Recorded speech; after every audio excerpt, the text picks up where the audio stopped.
Halo, selamat pagi sahabat Kata Data. Apa kabarnya? Semoga sehat selalu dan tetap produktif dimanapun Anda berada dan ingat untuk terus menerapkan protokol kesehatan. Selamat datang di Kata Data Forum Virtual Series Belajar dari Delta Waspada Omicron yang merupakan kerjasama Kata Data dengan Google News Initiative untuk memerangi hoax dan misinformasi terkait vaksinasi COVID-19 di seluruh dunia. Senang sekali saya Rate Aulia akan memandu webinar pada pagi hari ini.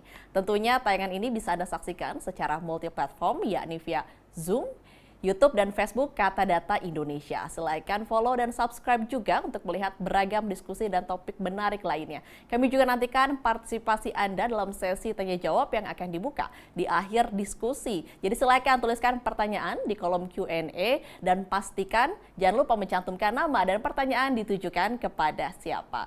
Baik sahabat Kata Data, Menteri Kesehatan Republik Indonesia kemarin tanggal 13 Desember mengungkapkan varian Omicron sudah terdeteksi di 72 negara. Namun sampai saat ini dipastikan varian Omicron belum ada di Indonesia. Sedangkan di negara tetangga sendiri seperti Singapura, Malaysia, dan Thailand, varian Omicron ini sudah ditemukan. Ini seperti mengisyaratkan hanya soal waktu datangnya varian Omicron ke Indonesia.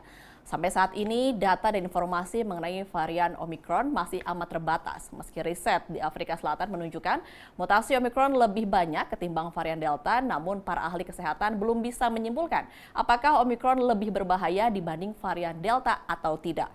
Kemudian, seperti apa kesiapan Indonesia mencegah kedatangan varian tersebut dan langkah apa yang harus diambil oleh pemerintah dan juga masyarakat agar lonjakan kasus akibat varian Delta pada bulan-bulan lalu tidak terulang dengan munculnya varian Omicron ini. Dan untuk mengelaborasinya lebih dalam, langsung saja saya sapa para panelis kita yang sudah bergabung secara virtual.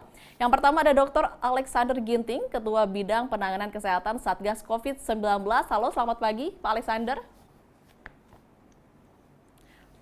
Oke. Ternyata Pak Alexander masih belum dapat bergabung, nanti akan bergabung sebentar lagi bersama kita. Saya akan sapa juga narasumber kita yang kedua yaitu Dr. Gunadi, Ketua Pokja Genetik Fakultas Kedokteran, Kesehatan Masyarakat dan Keperawatan UGM. Halo Pak Gunadi, apa kabar? Terima kasih sudah bergabung bersama kami. Halo, selamat pagi. Selamat pagi. Sehat ya Pak? Sehat. Sehat, alhamdulillah, terima kasih sudah bergabung bersama kami. Ternyata Dr. Alexander Ginting juga sudah bergabung bersama kami. Halo Pak Alexander, apa kabar? Terima kasih sudah bergabung bersama kami di pagi hari ini.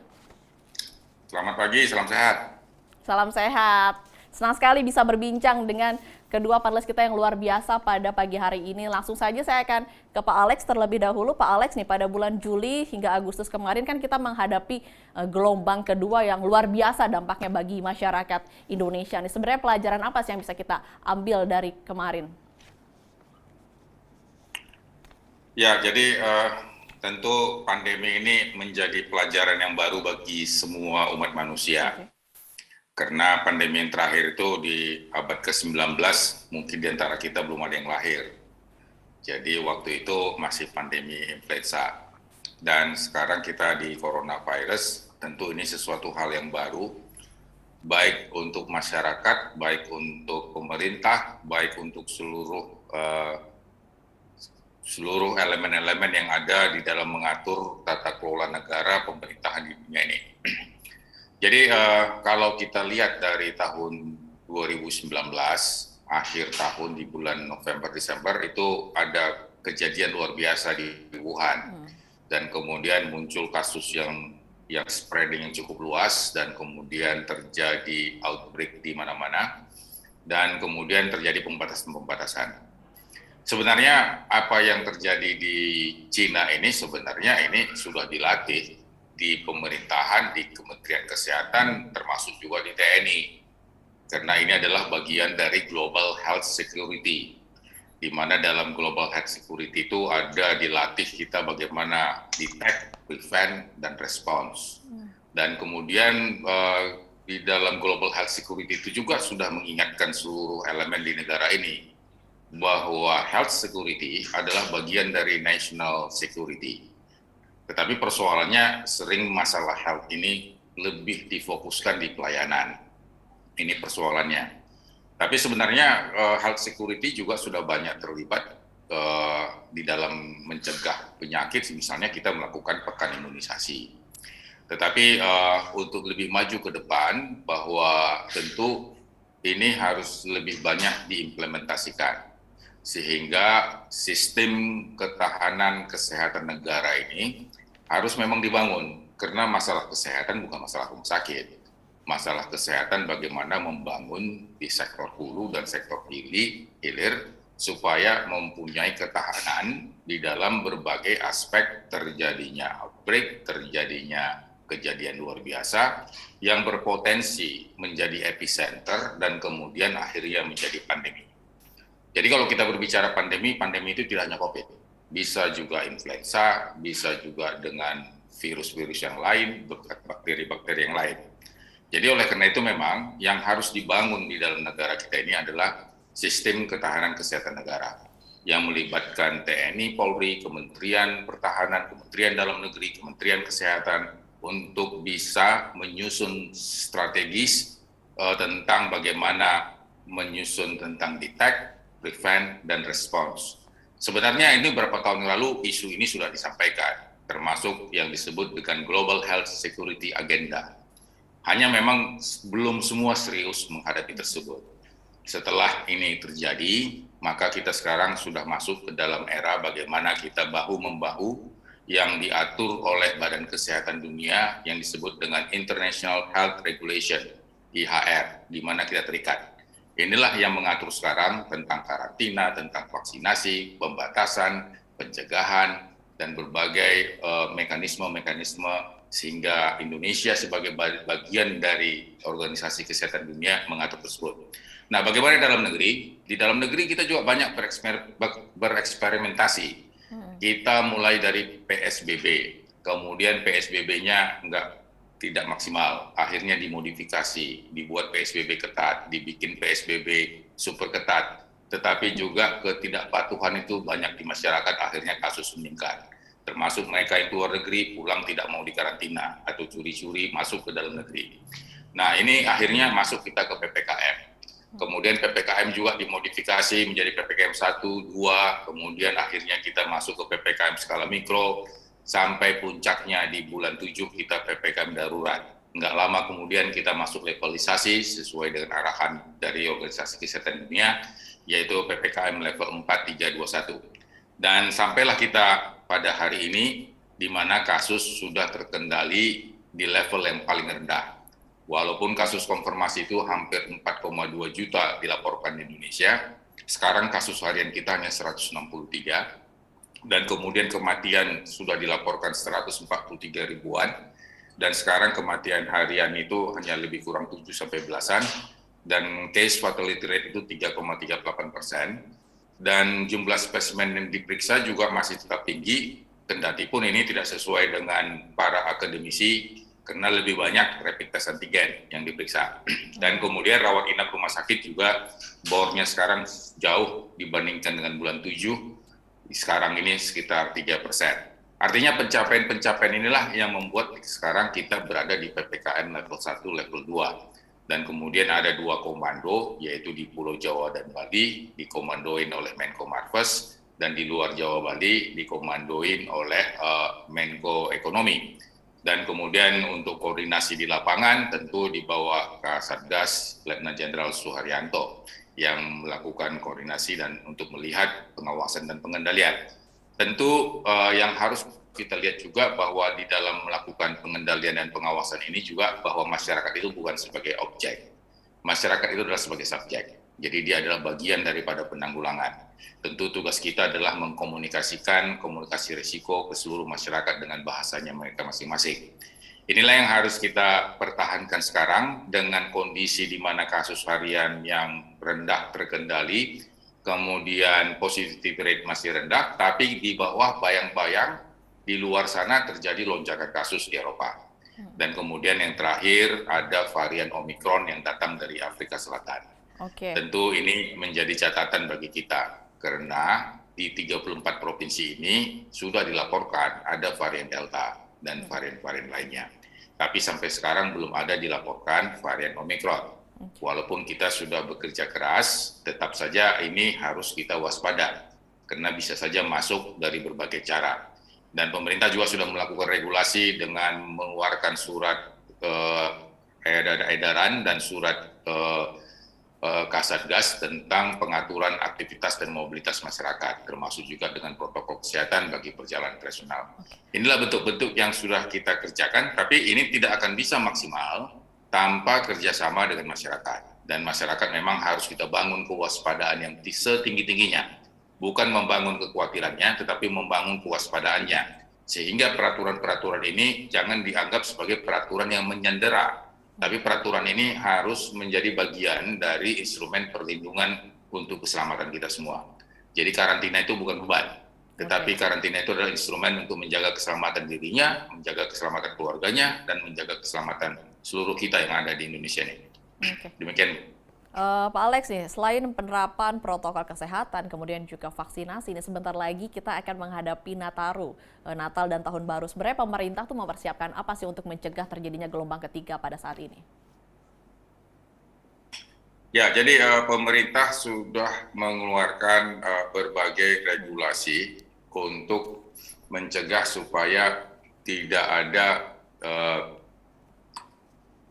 pergerakan manusia yang berlebihan, yang massal pada saat libur Nataru, dikala kita sekarang ini ada di PPKM level 1, level 2. Jadi memang di awal memang ada Inmendagri nomor 62 tentang pencegahan COVID pada Nataru, yang bunyinya itu adalah PPKM level 3. Tetapi setelah dilakukan evaluasi di pertengahan Desember, dilihat bahwa terjadi pencapaian-pencapaian yang luar biasa di dalam negeri, termasuk vaksinasi dosis pertama, di mana ini sudah ada sampai mendekati 70%, dan kemudian dosis yang kedua itu hampir mendekati 50%. Nah, jadi oleh karena itu dilihat bahwa Inmendagri 62 ini, kalau ini dipaksakan terus untuk mengatur kehidupan kita dalam mengendalikan COVID, ini berdampak terhadap pemulihan ekonomi, pemulihan sosial, dan pemulihan budaya yang luar biasa juga. Sehingga akhirnya dikeluarkanlah Inmendagri nomor 66 tahun 2021 yang bunyinya tidak seperti PPKM level 3, tapi pengawasan dan pengendaliannya identik dengan PPKM. Jadi oleh karena itu Inmendagri nomor 66 masih tetap mengatakan kalau Anda sudah vaksinasi 2 kali, kemudian pergi ke kota Medan dari Jakarta, maka harus dilakukan rapid test antigen 1 kali 24 jam sebelumnya. Kemudian kalau misalnya rapid test, kalau misalnya vaksinasinya baru sekali, maka lakukanlah pemeriksaan PCR. Anak-anak boleh terbang, tapi didampingi orang tua dan kemudian dilakukan PCR. Ini salah satu bentuknya. Dan kemudian juga Inmendagri nomor 66 ini juga berbunyi supaya kita tidak melakukan kumpul-kumpul ataupun berpesta di dalam satu destinasi wilayah ataupun di wisata sehingga tidak terjadi kerumunan. Tetapi orang masih bisa berjualan, mal masih bisa dibuka dalam kapasitas 70%. Kemudian juga Inmendagri ini berbunyi bahwa setiap destinasi, setiap penyelenggaraan pelayanan publik harus membentuk satgas di tempat masing-masing.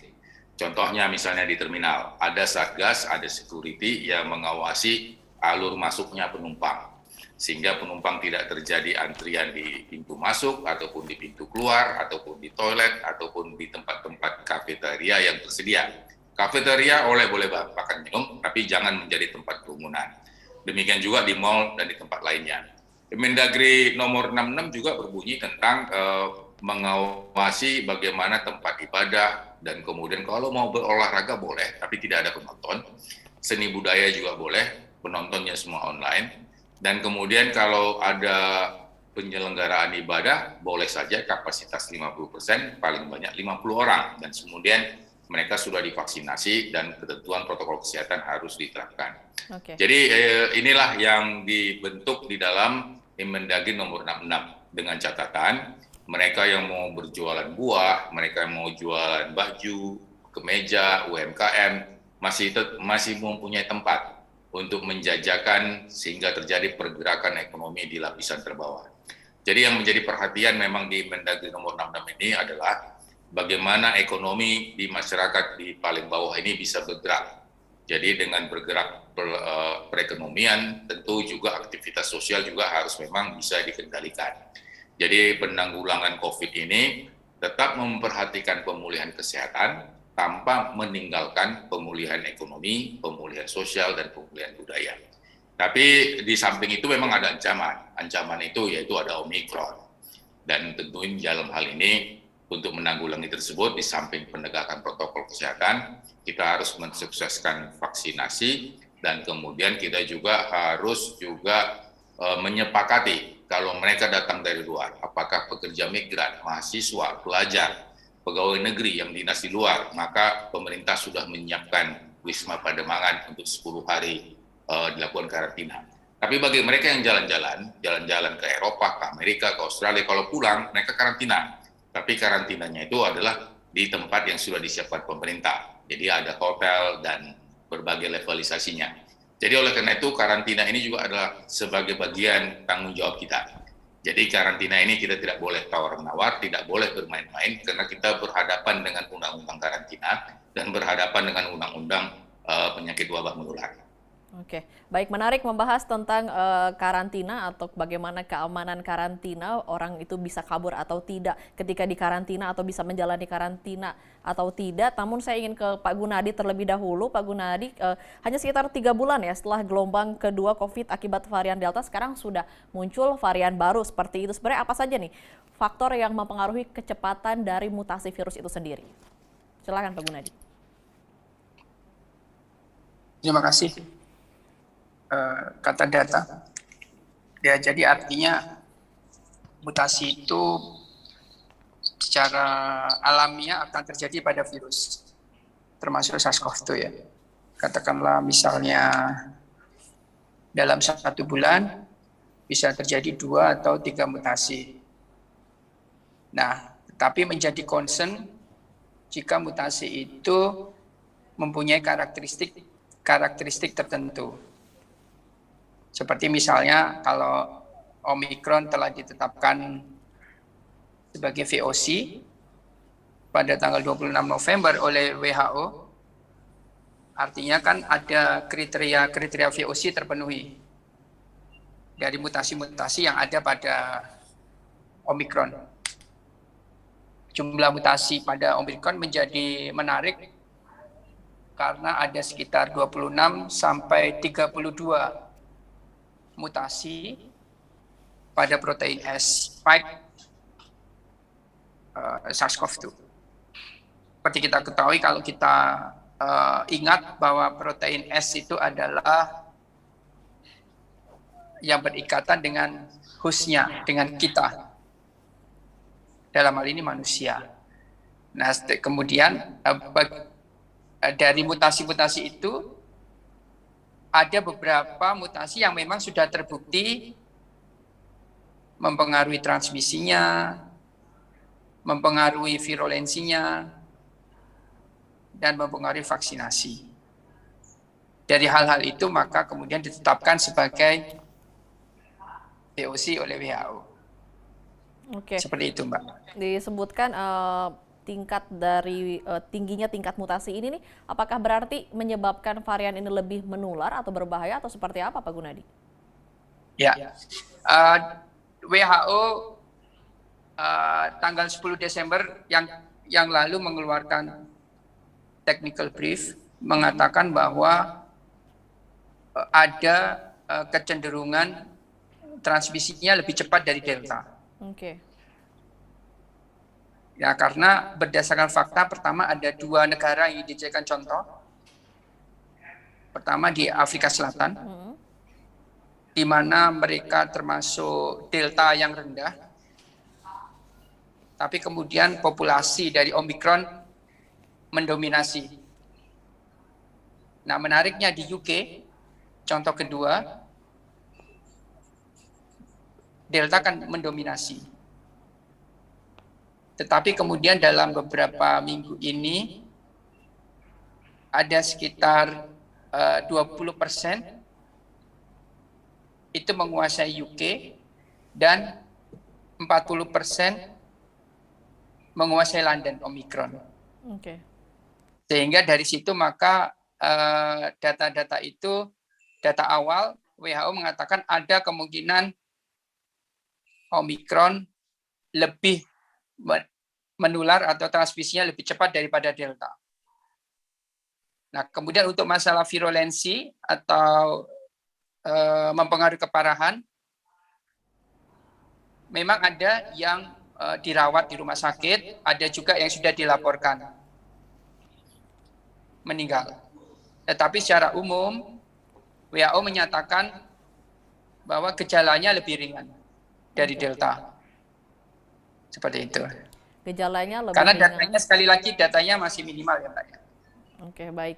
Menurut riset awal gejalanya masih ringan begitu ya dibanding Delta, namun tingkat penularannya lebih tinggi gitu ya, Pak Betul, Gunadi ya. iya. Oke, kemudian saya akan ke Pak Alex. Pak Alex, nih tadi disebutkan Omicron ini di riset awal disebutkan bahwa memang lebih menular begitu dibandingkan dengan Delta, namun untuk tingkat keparahan sendiri belum bisa dipastikan. Nah, kemudian tadi disebut-sebut bahwa dipastikan bahwa pelaku perjalanan internasional itu akan menjalani karantina. Nah, seperti kabar yang kita dengar saat-saat ini ada beberapa pihak begitu yang bisa tidak menjalankan karantina. Ada beberapa oknum yang melakukan seperti itu. Nah, bagaimana pemerintah dan juga di sini Satgas memastikan bahwa setiap pelaku perjalanan internasional ini mematuhi setiap aturan karantina yang ada?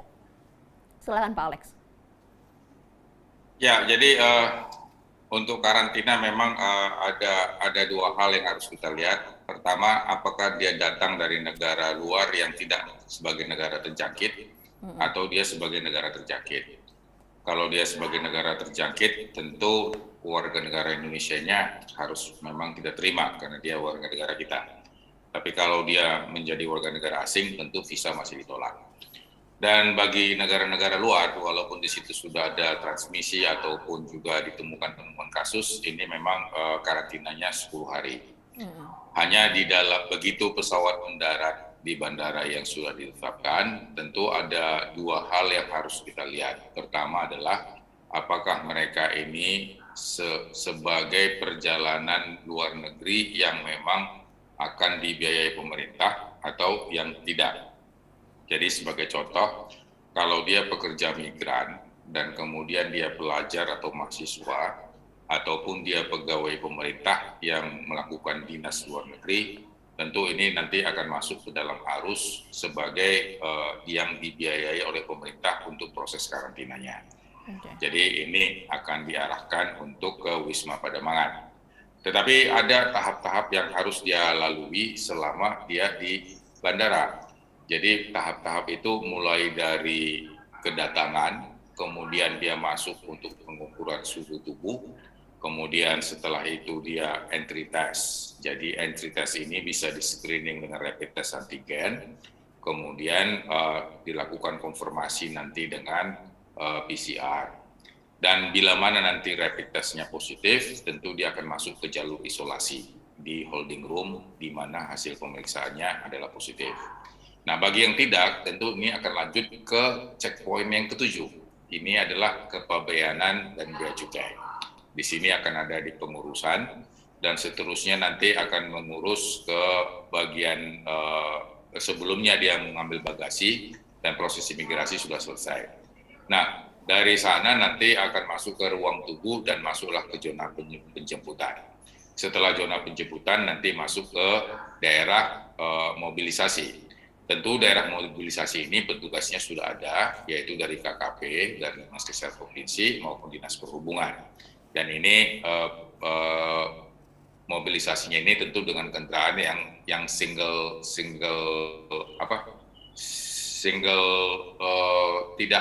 tidak melewati berbagai macam hotel. Jadi dengan satu tujuan. Jadi oleh karena itu dari sana nanti masuk ke hotel, masuk ke Wisma Pademangan nanti dengan tower yang sudah ditentukan.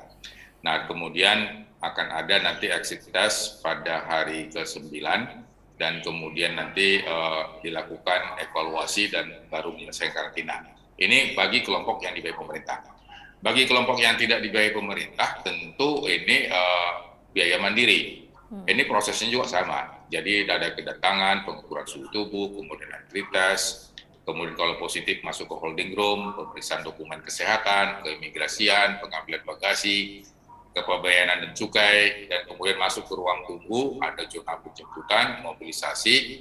Nanti dilihat, kalau dia hasilnya negatif, tentu ke hotel karantina.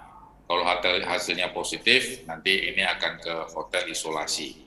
Jadi bedakan isolasi dan bedakan nanti karantina. Jadi kalau dia sudah diisolasi, berarti ada yang bergejala atau ada yang rapid testnya sudah positif, perlu konfirmasi. Nah, sementara yang screeningnya negatif, tentu ini ke hotel karantina dan dilakukan pengamatan.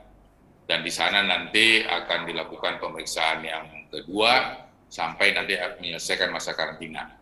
Dan bagaimana kalau selama masa karantina nanti terjadi sakit ataupun bergejala, tentu nanti ini akan dikembalikan lagi ke ruang isolasi. Jadi sebenarnya kalau kita lihat checkpoint yang ada di bandara, sebenarnya tidak ada proses tawar-menawar di sini. Jadi semua ini sudah terkunci, mulai dari checkpoint 1, 2, 3, 4, 5, 6, 7. Jadi oleh karena itu yang penting memang pengawasan itu adalah saat mereka di hotel karantina. Tapi kalau di Wisma Pademangan ini juga dijaga, nggak mungkin juga lepas ataupun lolos. Nah di hotel karantina ini ada beberapa puluh hotel yang ada di Jakarta, baik itu yang di city center maupun di pinggiran. Ini yang harus perlu kita jaga dan kita awasi dan kita kendalikan. Tapi sebenarnya juga tidak terlepas dari manusianya juga. Jadi orang-orang yang memang pergi ke luar negeri harusnya dengan sesadar-sadarnya sudah paham bahwa kalau pulang itu dikarantina.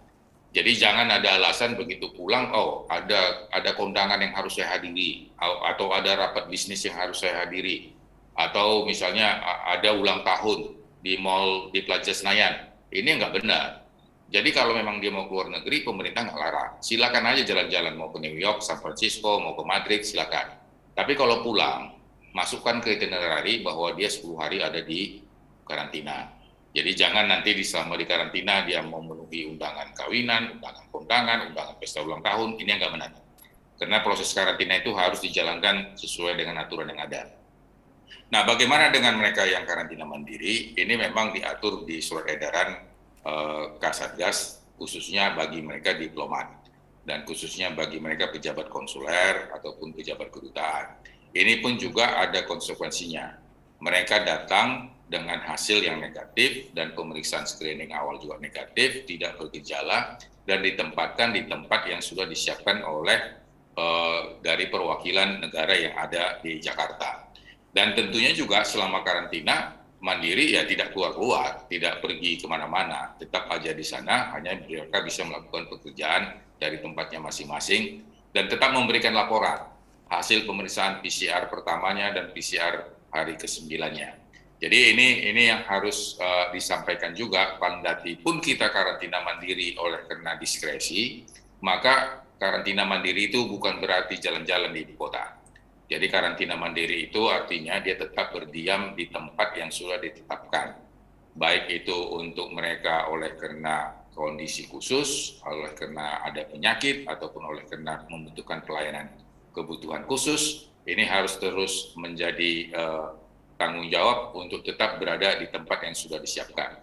Nah, bila mana nanti terjadi misalnya orang yang karantina mandiri ini dilaporkan positif dan kemudian juga PCR-nya juga positif, maka tim kontak tracing dari Dinas Kesehatan juga akan melakukan penelusuran. Dan kontak tracing ini terus harus bekerja. Kalau perlu diisolasi itu semua tempat yang di mana mereka karantina mandiri. Jadi masalah karantina ini kita nggak boleh main-main, nggak boleh tawar-menawar. Masalah karantina ini kita berhadapan dengan undang-undang. Jadi undang-undang wabah, penyakit menular, dan undang-undang karantina itu sendiri. Jadi sama seperti kalau kita belajar bawa mobil dan kita mau bawa mobil ke jalan tol atau ke jalan raya, ya kita harus mematuhi undang-undang lalu lintas, di mana harus ada surat izin mengemudi, kemudian rambu-rambu harus kita ikuti. Jadi demikian juga dengan karantina. Jadi ini memang satu persoalan yang memang harus disosialisasikan, karena banyak yang menganggap karantina itu hanya merupakan aksesoris, tapi sebenarnya tidak. Justru karantina itu menjadi benteng perlindungan kita untuk menjaga supaya tidak ada transmisi. Sekalipun ada transmisi, kita bisa melakukan isolasi dan kemudian kita bisa melakukan kontak tracing. Oke. karantina menjadi benteng perlindungan Indonesia, kemudian juga masyarakat diminta harus sadar begitu ya, Pak Alex, agar jika melakukan perjalanan internasional harus menjalani karantina. Masyarakat harus sadar, namun ternyata ada masyarakat yang tidak sadar. Lalu apakah ada kesempatan bagi masyarakat itu untuk memang bisa tidak melakukan karantina? Nah, bagaimana Satgas memastikan bahwa setiap orang yang melakukan perjalanan internasional itu melakukan karantina sesuai dengan prosedur yang ditetapkan oleh pemerintah? Bagaimana Pak Alex? Apakah kesempatan Ya, itu jadi ada? yang harus memang kita sampaikan itu adalah saat kedatangan. Kalau mereka pergi tentu mereka sudah mengisi e-hack, kemudian mereka sudah vaksinasi, sudah melakukan pemeriksaan PCR. Tetapi pada saat kedatangan mereka harus bisa menunjukkan juga bukti-bukti dokumen pre-flight, persiapan-persiapan yang harus dia penuhi sebelum dia sampai dan tiba di Indonesia, baik warga negara Indonesia maupun warga negara asing. Dan kemudian pada checkpoint pertama itu kedatangan, checkpoint yang kedua itu pengukuran suhu. Jadi waktu pengukuran suhu kita sudah harus lihat ini orang sehat atau tidak. Kemudian kita melihat apakah ada bergejala atau tidak. Dan kemudian entry test pada checkpoint ketiga. Dan kemudian pada checkpoint keempat pemeriksaan dokumen kesehatan, checkpoint kelima keimigrasian, checkpoint keenam pengambilan bagasi, checkpoint ketujuh kepegawaian. Artinya dari checkpoint yang ada ini, yang ada sampai 13 atau 14 checkpoint ini sebenarnya tidak ada orang jalan keluar untuk lepas dari rantai tersebut karena mereka akan dijemput. Jadi yang mereka melakukan dengan biaya mandiri maupun mereka yang dibiayai oleh pemerintah di Wisma Pademangan, semua ini terkunci. Oleh karena itu yang harus kita waspadai adalah mereka yang mendapat diskresi. Jadi diskresi oleh karena kebutuhan khusus, pelayanan khusus, misalnya datang tiba-tiba sakit misalnya, atau ada heart attack, atau tiba-tiba membutuhkan pelayanan oleh karena jabatan dan kewenangannya misalnya, sehingga pemerintah memberikan opsi untuk bisa karantina mandiri. Dan ini yang harus memang diberikan pengertian dan sosialisasi karantina mandiri itu bukan hanya sekedar stempel, tapi karantina mandiri itu adalah benar-benar bagaimana melakukan karantina di tempatnya, di kediamannya masing-masing. Tapi tentu ini juga perlu ada risiko, bahwa di kediaman masing-masing itu juga ada individu-individu lain, supaya ini juga jangan terjadi transmisi.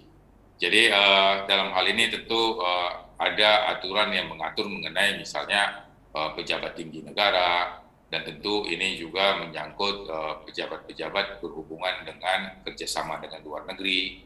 Tentu ini ada diskresi-diskresi yang diminta oleh pemerintah terkait, instansi terkait, sehingga ini diberikan, tapi tetap memperhatikan aspek keselamatan, keamanan warga negara kita, dan dengan jalan karantina. Kemudian ketika karantina mandiri sendiri, apakah ada yang mengawasi? Apakah di sini Satgas memantau secara khusus atau seperti apa? Jadi bagi mereka yang karantina mandiri tentu akan ada laporan. Jadi laporan ini penting untuk bisa menyampaikan pertama apakah ada perburukan gejala atau tidak. Yang kedua melaporkan hasil pemeriksaan PCR-nya. Dan tentu ini akan dikerjakan oleh Dinas Kesehatan, tim surveillance yang ada di daerah setempat. Jadi untuk masalah karantina ini tentu ini sudah diatur mulai dari Satgas Bandara, kemudian dari pihak Kodam Jaya, kemudian dari pihak kepolisian, dan kemudian Dinas Kesehatan DKI bersama tim surveillance-nya akan melihat dan mengatur untuk bagaimana tata kelola mereka yang karantina mandiri. Sehingga ini memang harus benar-benar dikerjakan. Tapi juga kita minta juga kedewasaan dan keteladanan mereka yang sudah diberikan diskresi keteladanan ke karantina mandiri tersebut. Artinya kalau dia karantina mandiri, ya kalau kepingin dia makan nasi padang ya dibelilah online, bukan pergi ke restoran ya. Jadi tetap aja dia harus di rumah. Oke, baik. Sekarang saya ke Pak Gunadi. Pak Gunadi, bagaimana sebenarnya Omicron ini terkait dengan efikasi dari vaksin sendiri yang ada di Indonesia? Apakah mempengaruhi efikasi dari vaksin untuk varian Omicron ini? Silakan, Pak Gunadi. Ya, terima kasih. Suara saya jelas ya, Mbak? Jelas, jelas. Ya, data bersamaan dengan technical brief yang dikeluarkan oleh WHO dikatakan memang Omicron bisa mempengaruhi efektivitas vaksin, jadi menjadi kurang efektif.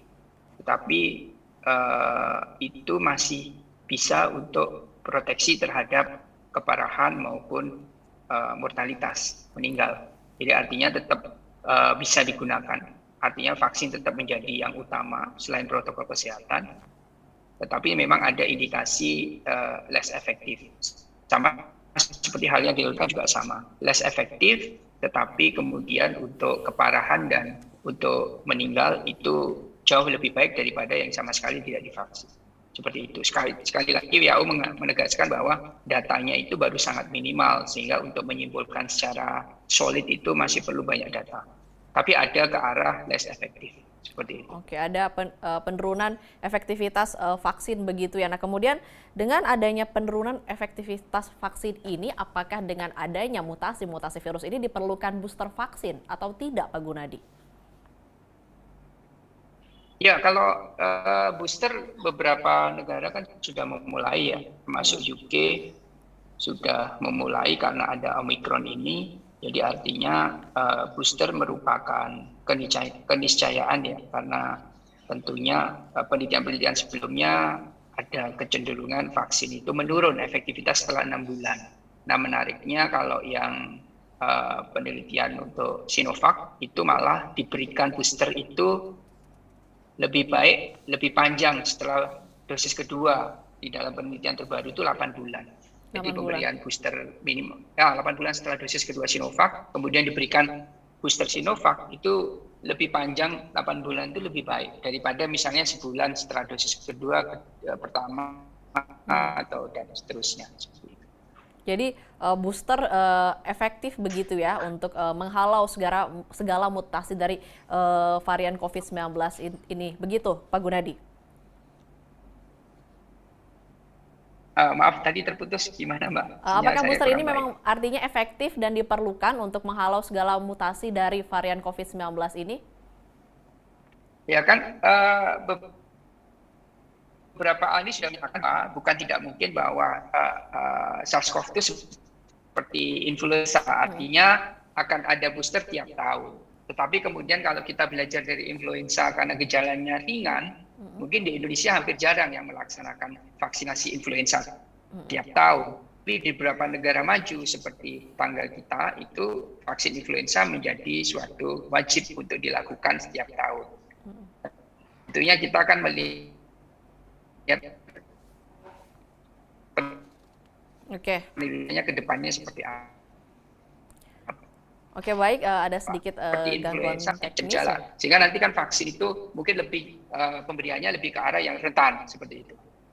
Oke, baik, sekarang saya ke Pak Alex. Pak Alex, tadi disebutkan bahwa booster ini memiliki efektivitas begitu untuk menghalau berbagai mutasi dari varian COVID-19 ini. Nah, kemudian apakah pemerintah sendiri memiliki rencana untuk membooster vaksin untuk masyarakat luas nantinya? Ya, tentu pemerintah tetap harus bersiap sedia kapanpun dalam rangka menjaga keamanan dan keselamatan masyarakatnya. Dan kehadiran pemerintah itu adalah panggilan konstitusi. Oleh karena itu, kita sudah menjalani tahun 2021 dengan vaksinasi sesuai dengan target yang sudah disiapkan. Mulai dari nakes di bulan Januari, kemudian nakes juga sudah di booster di sekitar bulan 7, kemudian kita masuk ke dalam lansia, sektor publik, kemudian ibu hamil, dan kemudian juga masuk ke dalam sektor-sektor lainnya yang menyangkut dalam rangka mensukseskan target vaksinasi tersebut.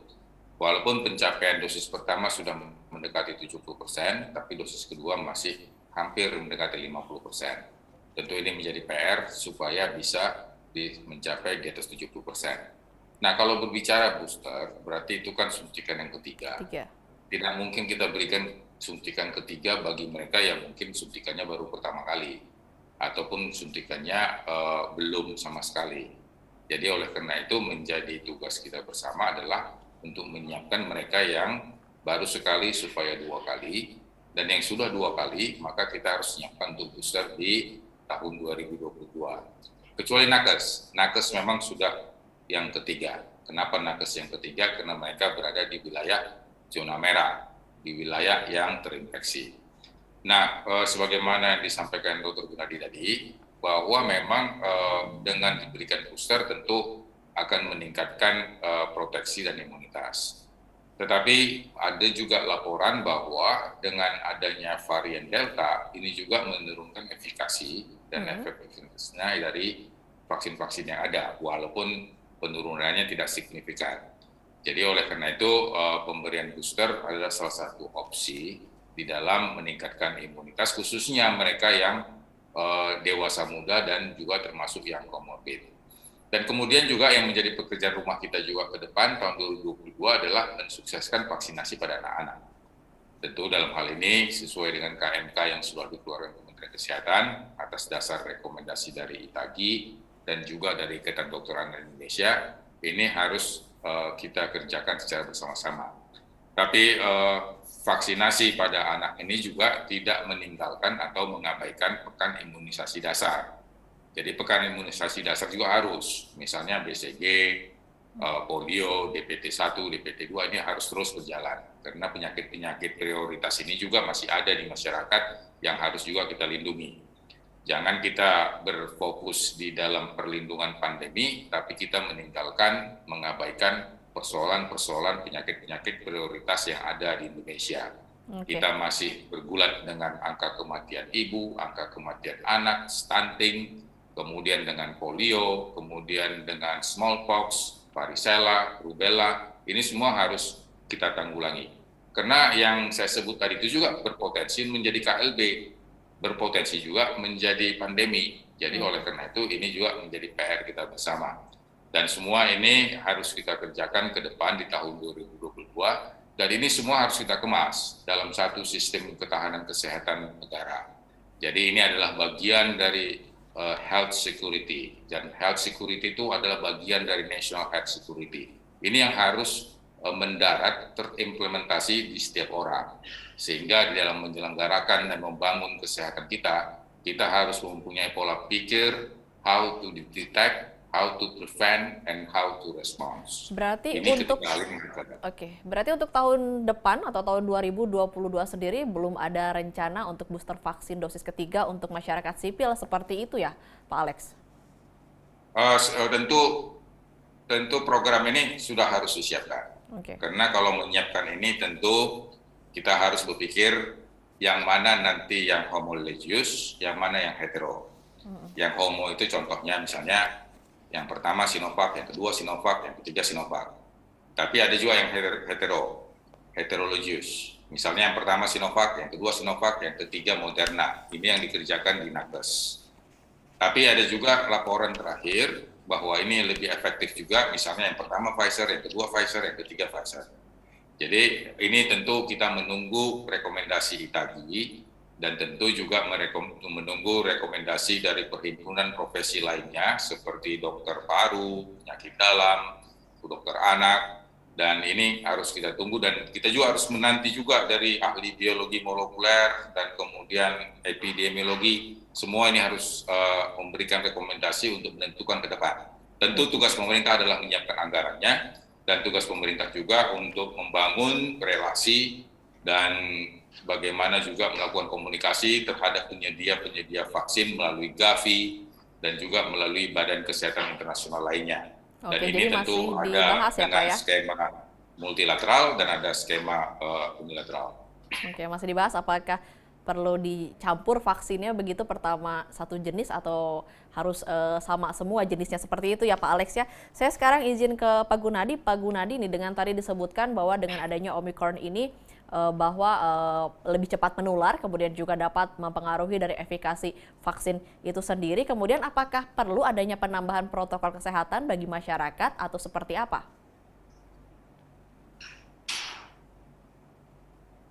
Silakan Pak Gunadi. Ya, kalau protokol kesehatan WHO sendiri sejak awal masih sama ya, tanggal 26 November itu WHO kan selain menyatakan VOC, tetapi ada dua anjuran. Yang pertama terhadap negara, kemudian terhadap individu. Individu masih sama protokol kesehatan. Yang kedua vaksinasi. Jadi tetap vaksinasi wajib. Kemudian untuk negara adalah surveillance genomik harus ditingkatkan. Sehingga begitu ada Omikron, maka bisa menangkap dan bisa melakukan tracing yang seperti dikatakan Pak Alex tadi. Oke, baik. Kemudian apakah sejauh ini nih pandemi sudah berjalan 2 tahun sebenarnya, apakah sudah ada obat yang dinilai efektif untuk menjinakkan COVID-19 ini, Pak Gunadi? Iya, kan ada kan yang kemarin disetujui oleh WHO, ya, yang Indonesia juga menggunakan itu. Kemudian selain itu kan ada obat-obat standar masih efektif seperti misalnya anti-interleukin 6 reseptor atau blokernya, kemudian steroid, itu masih obat-obat standar yang masih dari WHO menyatakan masih efektif untuk terapi Omikron, seperti itu. Oke, baik. Sekarang saya ke Pak Alex lagi. Pak Alex nih, negara-negara tetangga kita ini sudah banyak yang ditemukannya varian baru Omikron. Kemudian bukan sampai saat ini memang belum ada begitu di Indonesia. Semoga kedepannya juga tidak ada. Tapi bukan berarti kita juga tidak bersiap sedia gitu jika memang nanti datangnya Omikron sendiri ke Indonesia. Sebenarnya sejauh apa kesiapan pemerintah seandainya jika Omikron masuk ke Indonesia? Bagaimana dengan fasilitas kesehatannya sendiri? Karena mengingat pada gelombang kedua banyak sekali masyarakat yang sulit mengakses fasilitas kesehatan ketika terjadinya puncak dari COVID-19. Ya, jadi dari berbagai rapat koordinasi lintas lembaga dan kementerian, kita sudah merumuskan bahwa Omikron ini mempunyai transmisi keparahan penyakit, efektivitas vaksin maupun bagaimana pendeteksiannya yang unik ya. Jadi artinya penularannya lebih tinggi dan kemudian risiko kontak eratnya menjadi kasus itu lebih cepat. Dan kemudian juga di Omikron ini bisa timbul klaster dari wabah dari spesimen yang memang mengelompok. Dan kemudian keparahannya sampai sekarang kematian yang masif ataupun yang signifikan ekstrim belum ada. Memang ada 1-2 kasus yang dilaporkan di Eropa, tetapi itu juga dengan ada komorbid. Dan kemudian yang kita lihat juga bahwa hospitalisasinya lebih rendah. Dan efektivitas vaksin ini masih dikatakan menurun secara laboratorium, secara biologi molekuler melihat ada mutasinya. Tetapi kita juga harus bisa melihat nanti bagaimana terjadi di masyarakat. Tapi yang penting adalah masyarakat, pemerintah harus bisa menyiapkan ini di sektor hulu dan di sektor hilir. Di sektor hulu tentu PPKM sebagai instrumen untuk mengendalikan 3M, 3T ini harus terus berjalan. Dan kemudian PPKM sebagai instrumen untuk mengajak seluruh masyarakat mensukseskan vaksinasi juga harus jalan. Kemudian juga PPKM di tingkat desa dan di tingkat kelurahan harus mensosialisasikan ke masyarakat kalau dia bergejala, kalau dia kontak erat, kalau dia positif, maka lebih bagus ditempatkan di isolasi yang terpusat, di isoter daripada isoman di rumah. Karena isoman nanti akan mengakibatkan terjadi klaster keluarga. Kita masih ingat Delta kemarin. Mereka yang isoman, satu keluarga semua kena di Delta. Apalagi ini Omikron, penularannya lebih cepat.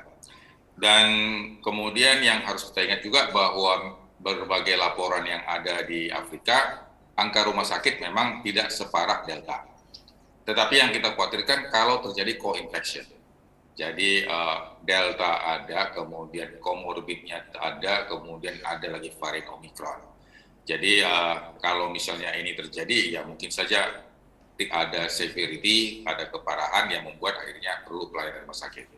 Dan saya kira rumah sakit sudah banyak belajar dari kasus di bulan awal tahun 2021, terlebih juga kasus di bulan 7, bagaimana menyiapkan ruang rawat inap yang non-COVID menjadi COVID di dalam tempo 1x24 jam.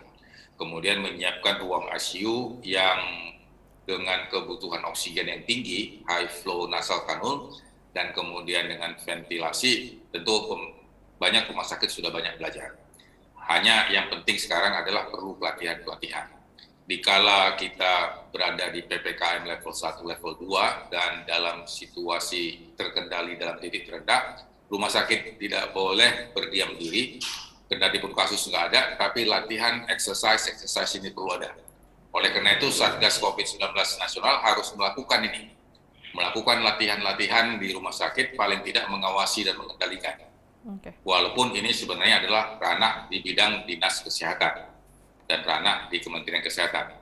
Tetapi kalau kita ingat di awal tahun 2021 ataupun di akhir tahun 2019, itu Satgas banyak berperan untuk melakukan pelatihan-pelatihan kepada dokter dan perawat yang pada saat itu belum bisa membedakan mana COVID, mana yang tidak COVID.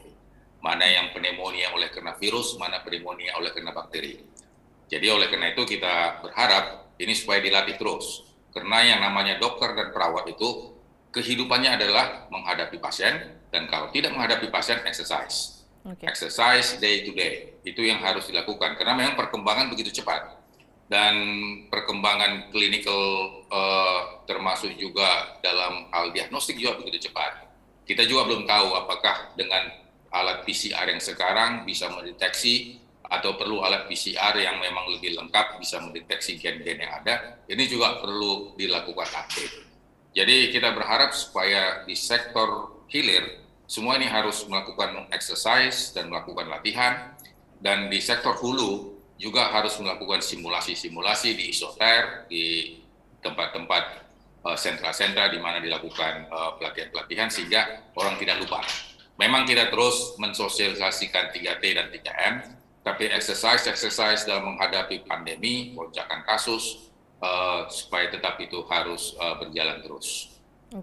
Tadi disebutkan meskipun tidak jadi diterapkan PPKM level 3 begitu ya Pak Alex ya, jelang Nataru ini kemudian juga dengan ancaman adanya Omikron, namun ada Irmendagri nomor 66 tadi disebutkan, namun di peraturan ini tidak ada yang namanya pembatasan mobilitas masyarakat seperti masih boleh keluar kota begitu, keluar daerah, kemudian keluar provinsi, dan juga tempat-tempat wisata juga masih dibuka seperti itu. Apakah ini pemerintah sudah sangat percaya diri dengan menghadapi Nataru dan juga Omikron ini atau seperti apa? Ya, jadi artinya kita menghadapi pandemi ini sudah mendekati 2 tahun ya. Jadi sudah lebih 18 bulan. Jadi kalau dulu kita lebih banyak khawatirnya kemudian diikuti kewaspadaan, maka Imendagri yang dikeluarkan sekarang ini nomor 66 dibandingkan dengan Imendagri nomor 62, kita membangun kewaspadaan. Jadi membangun bagaimana masyarakat itu mempunyai perilaku untuk tetap melaksanakan protokol kesehatan. Mempunyai perilaku bagaimana dia membatasi dirinya sesuai dengan kondisi dan situasi yang ada. Jadi oleh karena itu Bapak Presiden menyatakan tidak ada penyekatan, tidak ada halangan untuk orang berlibur, silakan saja berlibur. Tapi kalau mobilnya cuma 5 orang, ya diisi 3 orang. Jangan nanti kendaraannya sudah 5, maka semua orang diisi semua di dalam satu keluarga, ini nggak benar. Jadi perlu memang kewaspadaan itu dengan kesadaran yang tinggi, kesadaran dengan akal sehat yang tinggi. Jadi sudah tahu kita misalnya di puncak sudah penuh, padat, ya kita jangan pergi ke puncak. Jadi tentu ini membangun kesadaran, membangun kewaspadaan ini penting dalam rangka edukasi juga ke masyarakat. Jadi sebagaimana kita sekarang diskusi ini adalah bagian dari edukasi, di bagian membangun kewaspadaan masyarakat, bagian membangun kesadaran masyarakat, dan tentu ini yang harus kita lakukan. Ini semua belajar pengalaman waktu kita menjelang Idul Fitri, di mana ada penyekatan, ada putar balik, dan kemudian ada resistensi. Dan tentu ini kita belajar bagaimana sekarang ini kita bersama-sama. Oleh karena itu kita sampaikan dengan Imendagri nomor 66 itu, penanggulangan ini sebenarnya bukan tugas pemerintah saja, bukan tugas Satgas saja, tapi tugas kita bersama. Jadi kalau memang kita tidak ingin sekali pergi ke Cisarua, ya nggak usah dulu, ditunda dulu. Lagi pula ngapain ke Cisarua di malam tanggal 24 rame-rame? Karena ada tanggal-tanggal yang lain. Jadi inilah yang kita manfaatkan. Jadi demikian juga kalau misalnya pergi ke Ragunan, ya kita tetap pakai masker di dalam Ragunan, sekalipun kita berhadapan dengan hewan-hewan yang ada di sana. Hewan-hewan juga perlu dijaga, jangan sampai terjadi transmisi virus juga kan. Jadi oleh karena itu, ini juga harus perlu disampaikan. Jadi Satgas yang dibentuk di wilayah masing-masing juga harus perlu dibangun kesadaran dan kemampuannya untuk menegakkan peraturan. Jadi kalau memang di dalam kapasitasnya sudah lebih dari 50%, dia berhak untuk men-stop supaya yang masuk tunggu dulu, yang di dalam yang lebih dari berapa jam dikeluarkan dulu. Kemudian satu lagi adalah bagaimana menegakkan aplikasi Peduli Lindungi. Ini juga harus direspon dengan baik. Aplikasi Peduli Lindungi itu bukan sekedar hiasan, bukan sekedar aksesoris. Kalau dia warnanya hitam, berarti dia harus masuk ke isoter atau ke isoman. Kalau warnanya merah, berarti harus divaksinasi. Pada saat itu juga, kalau dia masih kuning, berarti dia penyintas atau vaksinnya baru sekali. Jadi kalau dia hijau, dia boleh masuk ke dalam mall, tetapi juga ada waktu. Jadi bukan seharian dia di mall sehingga akhirnya menutup kesempatan orang yang dari luar untuk masuk ke dalam.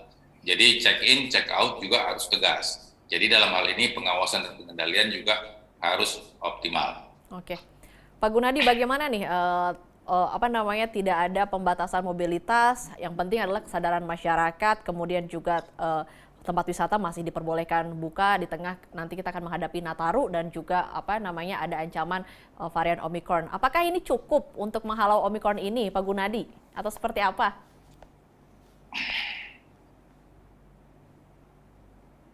Ya, jadi saya rasa tadi Pak Alex sudah menyampaikan dari sisi pemerintah ya, Satgas. Kemudian kalau dari kami dari sisi saintis ya, dikatakan bahwa memang protokol kesehatan masih tetap yang utama selain vaksinasi, kemudian tentunya kewaspadaan tanpa kekhawatiran yang berlebihan. Misalnya kalau dalam hal objek wisata ya, tentunya kita sendiri dari pemerintah kan tentunya mempunyai aspek yang lebih luas. Katakanlah tadi disampaikan Pak Alex, aspek ekonomi sudah hampir 2 tahun tentunya perlu dipikirkan juga dari pemerintah. Tentunya kalau dari saintis tetap adanya kerumunan massal, kemudian pelanggaran protokol kesehatan itu menjadi titik celah masuknya Omicron.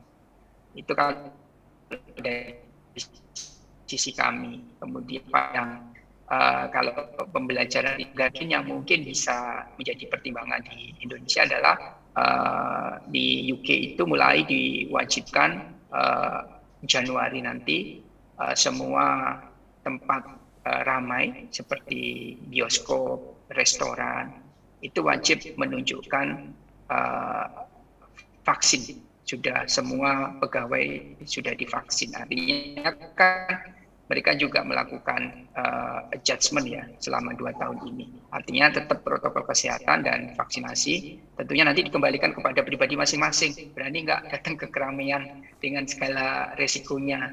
Dengan tadi Pak Alex sebetulnya sudah memberikan contoh, ada hari lain kenapa harus tanggal 24, kenapa tanggal 1 Januari misalnya. Itu juga dikembalikan. Dan dari saintis tetap anggaran protokol kesehatan kerumunan yang tidak kerumunan tentunya sebaiknya dihindari. Terima kasih. Oke, baik. Kembali ke Pak Alex, sebelum masuk ke sesi Q&A, Pak Alex nih terkait pentingnya karantina seperti yang tadi disampaikan oleh Bapak nih. Menurut keterangan Kepala BNPB sendiri, Pak, saat ini belum ada perumusan aturan atau sanksi untuk pejabat negara yang melanggar karantina. Nah, bisa dijelaskan ini seperti apa karena agar tidak menimbulkan kerancuan kepada masyarakat, Pak Alex? Ya, jadi surat edaran dari Satgas itu pasti sudah aturan. Kemudian Inmendagri itu sudah regulasi. Dan penyusunan Inmendagri tentu berdasarkan tuntunan hukum ataupun undang-undang ataupun peraturan presiden yang lebih tinggi di atasnya. Ini kalau kita lihat dari tata kelola pemerintahan. Bagaimana urutan-urutan itu bisa turun, terimplementasi, tentu ada aturan hukum yang lebih tinggi sampai ke bawah. Nah, kemudian yang berikut juga bahwa kita dalam situasi pandemi.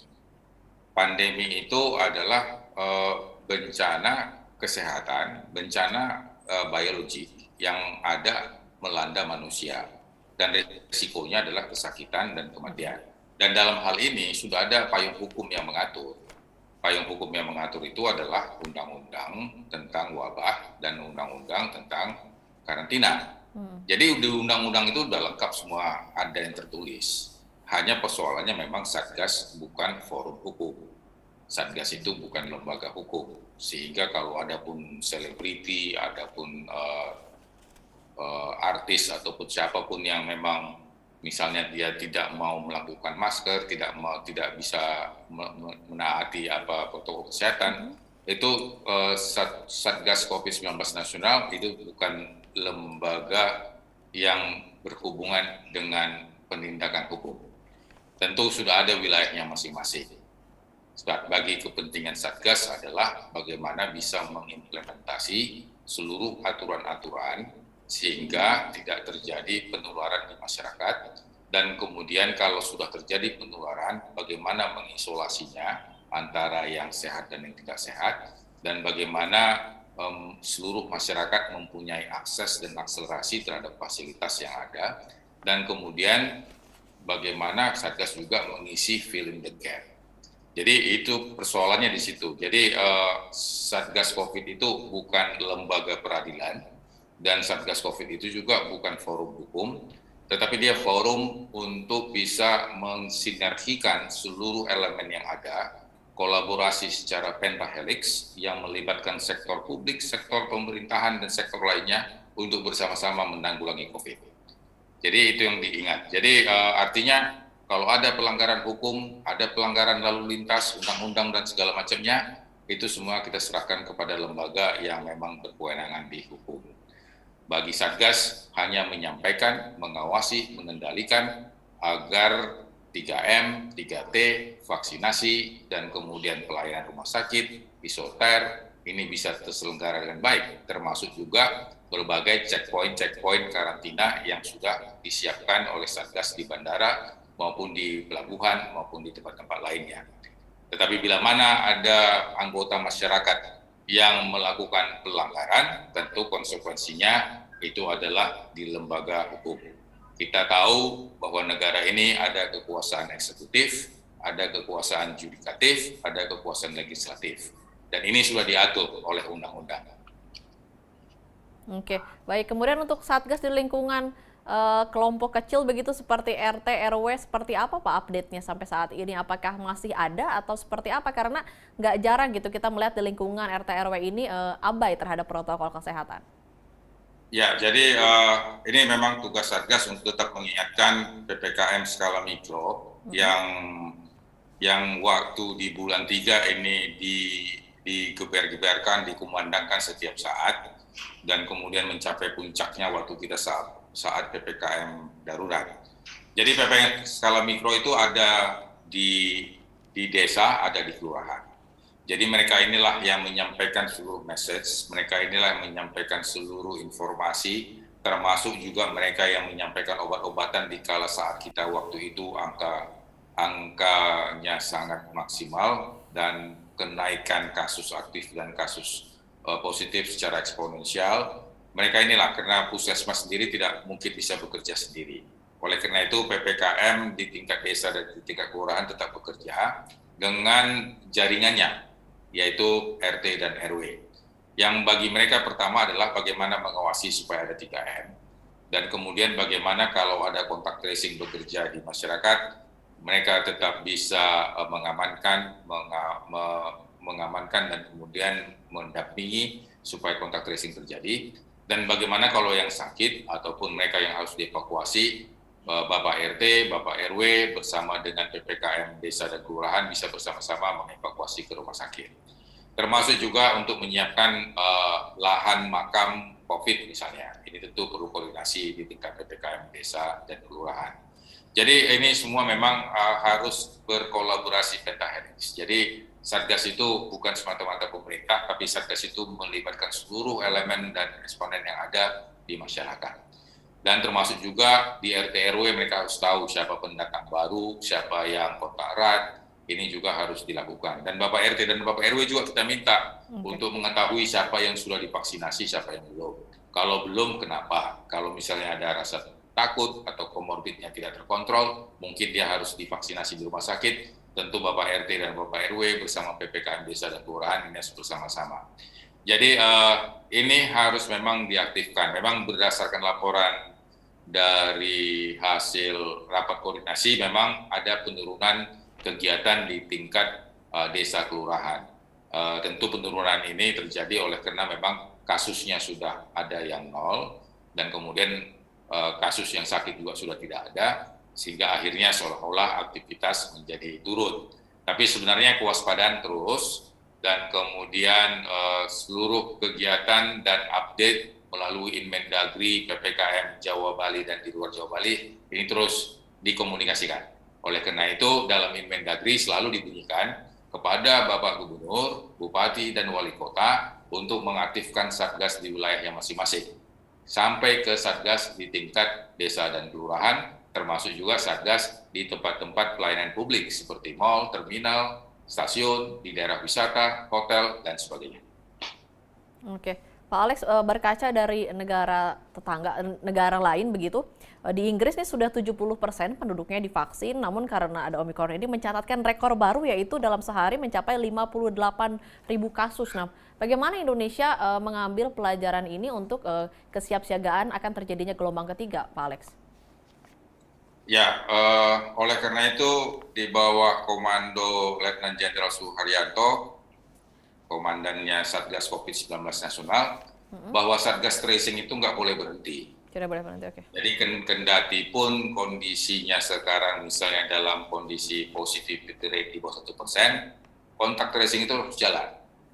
Jadi ini juga yang perlu kita ingatkan kepada seluruh daerah bahwa tracing harus tetap ada, testing harus tetap berlanjut, dan kemudian treatment yaitu isolasi harus terus berjalan. Okay. Jadi jangan seolah-olah karena kasus turun maka kontak tracing turun. Jadi harus seimbang. Vaksinasi kita kejar mencapai 70%, maka kontak tracing juga harus jalan. Jadi kontak tracing itu dibedakan dengan orang yang mau pergi periksa rapid test antigen, itu nggak sama itu. Jadi orang yang mau ke kantor periksa rapid test antigen, periksa PCR itu tidak sama dengan kontak tracing. Kalau kontak tracing itu adalah pelacakan kontak di masyarakat. Jadi ada yang bergejala, ada yang kontak erat, dilacak dia. Dilihat rasionya dalam 24 jam atau 48 jam, 1:15 paling tidak. Dengan demikian kita tahu berapa positivity rate di masyarakat. Okay. Ini sebagai yang harus dipahami. Jadi kontak tracing dengan orang yang mau pergi rapat, periksa rapid test antigen, atau yang mau pergi naik pesawat itu beda. Jadi kontak tracing itu adalah di sektor hulu, di komunitas. Jadi ini yang harus terus berlanjut. Jadi Satgas Tracing ini tidak boleh turun. Jadi kenapa di Inggris laporannya bisa cepat tinggi? Karena kontak tracingnya jalan. Kemudian kenapa di Inggris bisa tahu variannya? Ya karena ahli biologi molekulernya, ahli epidemiologinya bekerja sama untuk melakukan pemeriksaan genome whole sequencing dalam proses yang cepat. Jadi oleh karena itu genome whole sequencing pun di Indonesia tentu kapasitasnya harus ditingkatkan. Okay. Tapi meningkatkan kapasitas genome whole sequencing tidak menurunkan juga kecepatan dan ketepatan kontak tracing yang ada di sektor hulu. Oke, baik. Sekarang kita akan masuk ke sesi Q&A. Sudah ada pertanyaan yang masuk dari teman-teman sahabat Kata Data di sini. Pertanyaan pertama dari Antonius Sujarwo untuk kedua narasumber. Bertanya terkait dengan protokol kesehatan dan vaksinasi, bagaimana memberikan pengertian atau edukasi kepada masyarakat yang tidak mau divaksin dan menerapkan prokes.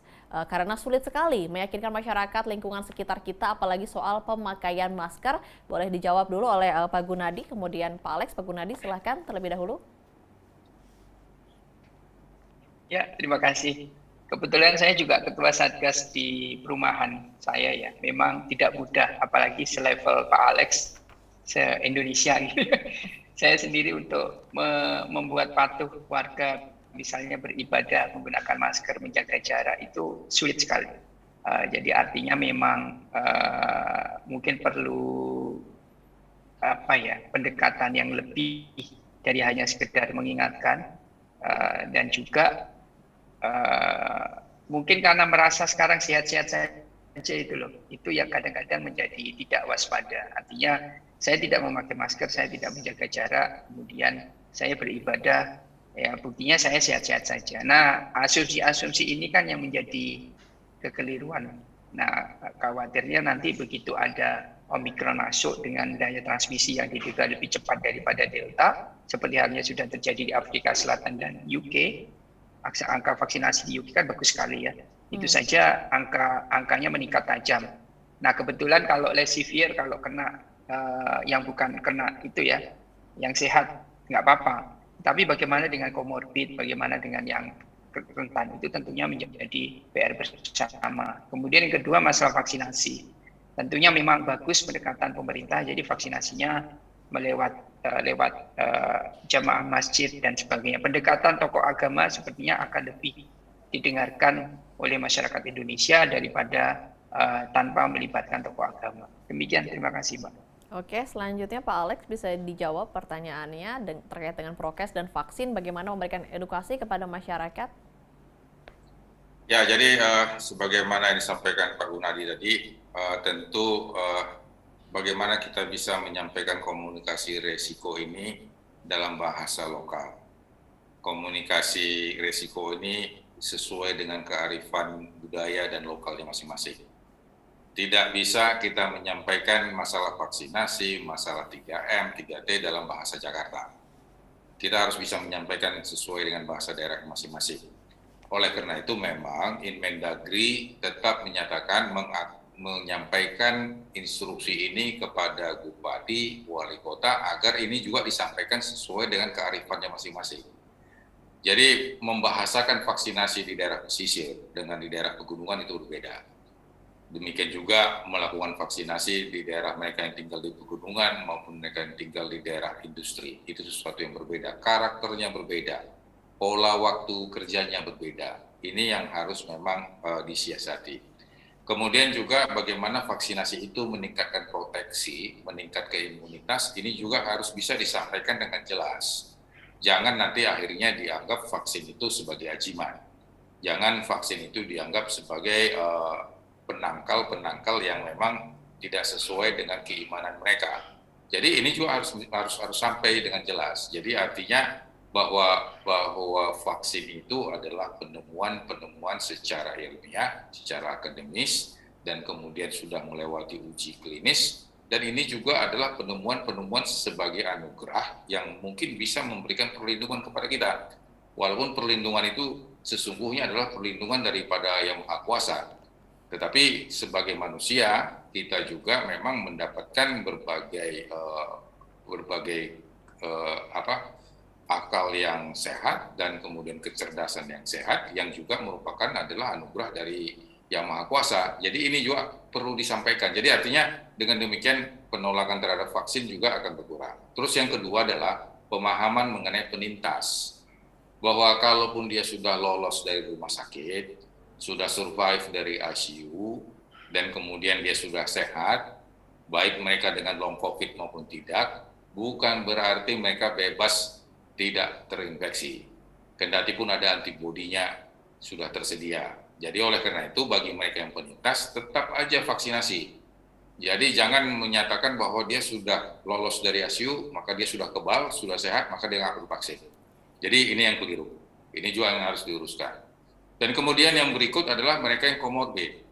Jadi sekalipun dia komorbid sudah vaksinasi, tapi kalau komorbidnya tidak berobat, diabetesnya tidak terkontrol, hipertensinya tidak terkontrol, metaboliknya nggak terkontrol, ya sama saja risikonya tinggi. Ini yang terjadi pada Omikron. Jadi pada laporan Omikron itu yang terjadi baik penintas, baik yang sudah vaksinasi, baik yang belum, ya sama-sama mempunyai risiko untuk terinfeksi. Hanya yang berbeda adalah severity-nya, derajat penyakit yang berbeda. Jadi oleh karena itu, dengan kata lain, siapapun kita, baik kita sudah penintas atau tidak, dengan komorbid yang terkontrol atau tidak, harus kita melakukan vaksinasi. Dan untuk komorbid, pemerintah sudah menyiapkan rumah sakit untuk non-COVID. Jadi kalau kita diabetes, makanlah obat itu setiap hari. Kalau kita hipertensi, obat-obat itu sudah disiapkan melalui BPJS. Kalau kita sindroma metabolik, kita harus makan obat. Jangan nanti disangka kita sudah vaksinasi, maka kita abai dengan obat hipertensi, abai dengan obat hiperglikemi, abai dengan obat diabetes. Ya percuma saja. Jadi kalau kita lihat dari laporan angka kematian yang 144.000 tersebut, banyak didominasi usia lanjut, banyak didominasi komorbid yang tidak terkontrol. Jadi mereka diabetes tidak pernah makan obat. Mereka hipertensi, obatnya dihitung-hitung. Kalau kepalanya sakit baru makan obat, kalau nggak sakit nggak makan obat, itu kan nggak benar. Jadi memang untuk mereka yang komorbid ini juga harus ada disiplin dalam kehidupan untuk makan minum, disiplin juga untuk menyiapkan obat-obatannya. Oke, baik, terima kasih Pak Alex. Kita ke pertanyaan kedua. Dari Jinggasari Rinovinta, pertanyaan ditujukan untuk Pak Gunadi. Pak Gunadi, bagaimana pendapat Bapak tentang PPKM yang telah dibatalkan pemerintah jelang Nataru? Mungkin yang dimaksud adalah rencana PPKM level 3 ya. Silahkan Pak Gunadi.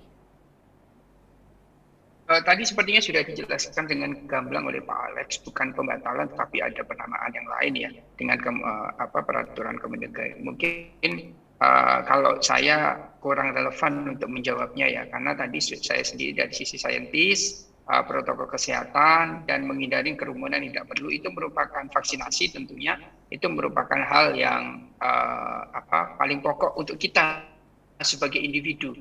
Tentunya kalau untuk kebijakan mungkin Pak Alex lebih bisa memberikan jawaban lebih tepat. Terima kasih.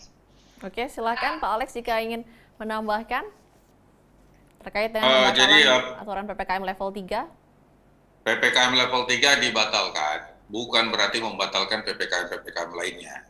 Jadi PPKM level 3 yang dibatalkan itu adalah instruksi Mendagri nomor 62. Jadi untuk itu sudah ada penggantinya, yaitu instruksi Mendagri yang mengatur tentang Nataru.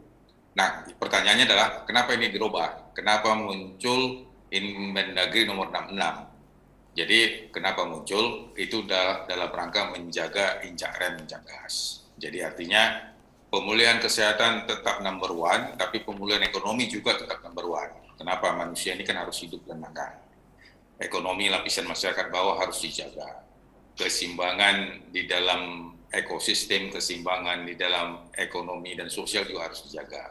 Kalau PPKM level 3 memang itu disusun pada saat waktu itu kita masih naik-naik kelas antara PPKM darurat ke PPKM level 4 dan terus kita masuk level 3. Nah sekarang sebagaimana yang disampaikan oleh Menko Marves dan Menko Ekonomi bahwa kita sudah di level yang terendah, terkendali walaupun bisa terrentan. Jadi oleh karena itu dibuatlah Mendagri nomor 66 yang mengatur tetap perjalanan jarak jauh, mengatur tetap kalau ada kumpul-kumpul, kemudian mengatur juga tentang bagaimana kita berada di dalam satu wilayah di mana itu merupakan sektor pelayanan publik. Jadi semangatnya tetap sama, spiritnya tetap sama, yaitu bagaimana protokol kesehatan 3M, 3M tetap tegak dan tetap dilaksanakan. Yang berbeda adalah kalau di Mendagri nomor 62 kita dilarang berliburan, maka di Mendagri nomor 66 tidak menyebut melarang liburan, tetapi memberikan opsi kepada kita untuk mengatur dan mengelola bagaimana kita memanfaatkan waktu kita untuk memang mau berlibur, mau berbelanja, mau makan-makan, sesuai dengan situasi dan kondisi yang ada di sekitar kita. Oke. Baik, terima kasih untuk Pak Alex dan Pak Gunadi terkait jawabannya untuk sahabat Kata Data. Semoga menjawab pertanyaan dari teman-teman sekalian. Dan selanjutnya kita akan masuk ke sesi closing statement. Saya meminta kepada Pak Alex dan Pak Gunadi untuk memberikan closing statement, ajakan ke masyarakat terkait kewaspadaan jelang Nataru dan juga agar jangan ragu untuk divaksin. Silakan Pak Alex terlebih dahulu. Ya, jadi Bapak Ibu sekalian bahwa kita sekarang berada dalam situasi pandemi. Dalam situasi PPKM level 1, level 2 yang terkendali dengan baik, tetapi rentan untuk terjadi lonjakan kalau kita lihat karakter virus yang terus bermutasi. Yang kedua, bahwa kita sudah diatur oleh Mendagri nomor 64 tentang percepatan pelaksanaan vaksinasi. Ini harus kita sukseskan. Kemudian kita juga diatur di Mendagri nomor 66 tentang pencegahan COVID pada Nataru, dan termasuk juga PPKM Jawa Bali dan di luar Jawa Bali. Jadi seluruh regulasi ini melibatkan masyarakat sebagai subjek dalam rangka penanggulangan COVID. Oleh karena itu, menjadi tugas bersama kita, menjadi panggilan bersama kita untuk menjaga negara ini agar tetap terkendali, jangan sampai terjadi lonjakan kasus, dan kemudian bagaimana kita nanti di suatu ketika bisa hidup berdampingan dengan virus tersebut tanpa merasa itu menjadi ancaman sepanjang imunitas kita sudah yang terbaik. Oke, Demikian. baik. Terima kasih Pak Alex. Selanjutnya Pak Gunadi. Ya, terima kasih. Dari sifat Omikron yang sudah mulai bisa diprediksi ya, yang pertama adalah lebih menular dibandingkan Delta, kemudian less severe, tetapi juga jika mengenai orang yang komorbid tentu ceritanya akan lain. Kemudian efektivitas vaksin perlu diteliti meskipun ada indikasi less efektif. Sehingga dari itu semua maka tetap protokol kesehatan nomor 1, jika ada kesempatan vaksinasi yang harus diambil dan tentunya hindari kegiatan atau kerumunan yang tidak perlu. Karena sekali virus itu apapun variannya makin menyebar, bersirkulasi dalam komunitas, maka akan makin virulen. Terima kasih. Oke, baik, terima kasih Pak Gunadi. Dan sekarang saya akan sedikit menyimpulkan terkait dengan diskusi kita pada hari ini. Varian Omicron hingga saat ini 14 Desember 2021 dipastikan belum masuk ke Indonesia. Namun hal ini tidak menutup kemungkinan Omicron akan masuk ke Indonesia. Beberapa kebijakan telah diambil pemerintah, salah satunya dengan memperpanjang masa karantina pelaku perjalanan internasional menjadi 10 hari. Meskipun saat ini kasus aktif COVID-19 di Indonesia terkendali, namun masyarakat diminta untuk tetap waspada dengan adanya varian Omicron ini. Apalagi sebentar lagi kita akan menghadapi libur Nataru pada akhir tahun, di mana pemerintah juga membatalkan rencananya untuk memberlakukan PPKM level 3 yang diganti dengan Irmendagri nomor 66 tadi. Tetap jaga protokol kesehatan dan segera vaksinasi. Baik, sekali lagi terima kasih untuk narasumber kita pada pagi hari ini. Namun sebelum menutup, saya ingin mengajak kedua narasumber untuk sesi foto bersama dulu. Untuk kedua narasumber, wajahnya menghadap kamera dan memberikan senyum terbaiknya tentunya. Saya akan hitung aba-aba mundur, nanti kita akan berfoto bersama. Semuanya melihat kamera ya. 3, 2, 1. Cheese! Oke, baik. Terima kasih sekali lagi saya ucapkan untuk Pak Alex, untuk Pak Gunadi, untuk waktunya pada pagi hari ini. Terima kasih untuk ilmunya yang sangat bermanfaat. Terima kasih juga untuk edukasinya kepada kami semua. Semoga masyarakat tetap menjalankan protokol kesehatan dan waspada akan bahaya COVID, namun juga tetap produktif tentunya. Sekali lagi terima kasih, salam sehat selalu Pak Alex dan Pak Gunadi. Sampai bertemu kembali. Ya, salam sehat. Salam Pak Gunadi. Pak Alex, terima kasih Pak Alex. Ya, salam sehat selalu, Mbak. Sehat selalu.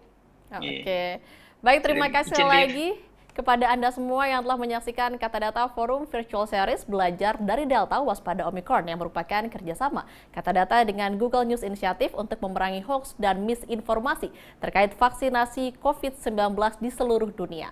Jangan lupa untuk terus konsisten terapkan protokol kesehatan dan mari bersama kita sukseskan program vaksinasi gotong royong agar Indonesia keluar dari pandemi COVID-19.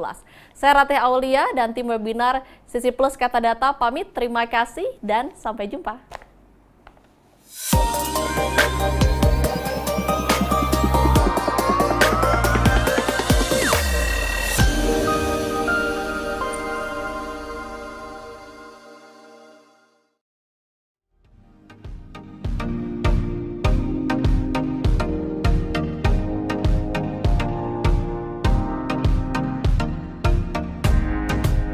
Recording stopped.